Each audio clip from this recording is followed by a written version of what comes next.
Hi, and welcome to Video Games Visited.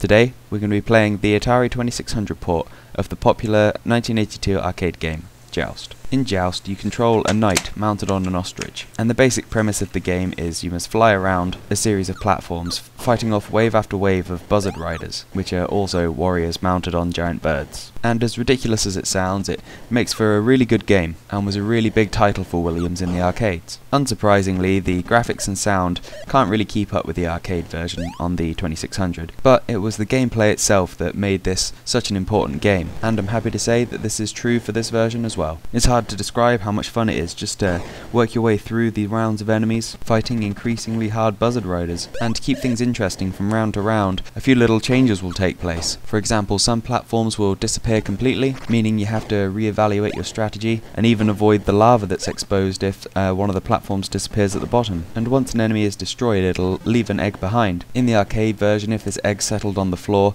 another rider would be hatched from it.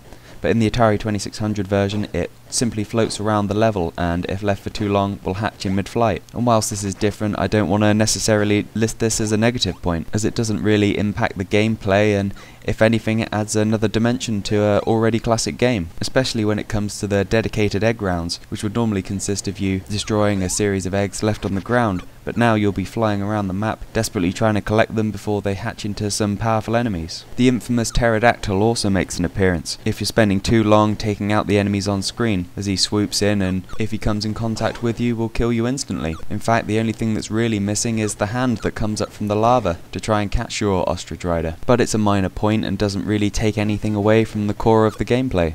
Just like the arcade version, you control your ostrich rider using the directions on the joystick, and can make him take to flight by pressing the fire button on the joystick. And with each press of this button, the ostrich will flap its wings, meaning you can fly higher and higher and faster. And along with this fairly novel method of control, the physics that make the arcade version so very special in my opinion are also present. For example, you gain momentum when you're moving in a certain direction, and you have to hold the opposite direction for quite some time before it impacts upon the direction you're running in, meaning your bird will either have to slow down, or in some circumstances your bird will even end up skidding on the ground. And this is also said for the direction you're flying in, or even falling in. And it's great to see such advanced physics in a game, instead of cartoon-like up, down, left and right that they could have easily got away with. Overall, the Atari 2600 version of Joust is a great port that holds fairly true to the original, and whilst it's far from a verbatim port and has a couple of features missing, it keeps everything that was important to the game and gracefully adapts to the limitations of the hardware, leaving a great, well-balanced game that's sure to keep fans of the original entertained and give gamers that are new to the franchise a great representation of what Joust is all about. But that's all there is to see here. I hope you enjoyed the review, and I'll see you next time. Take care.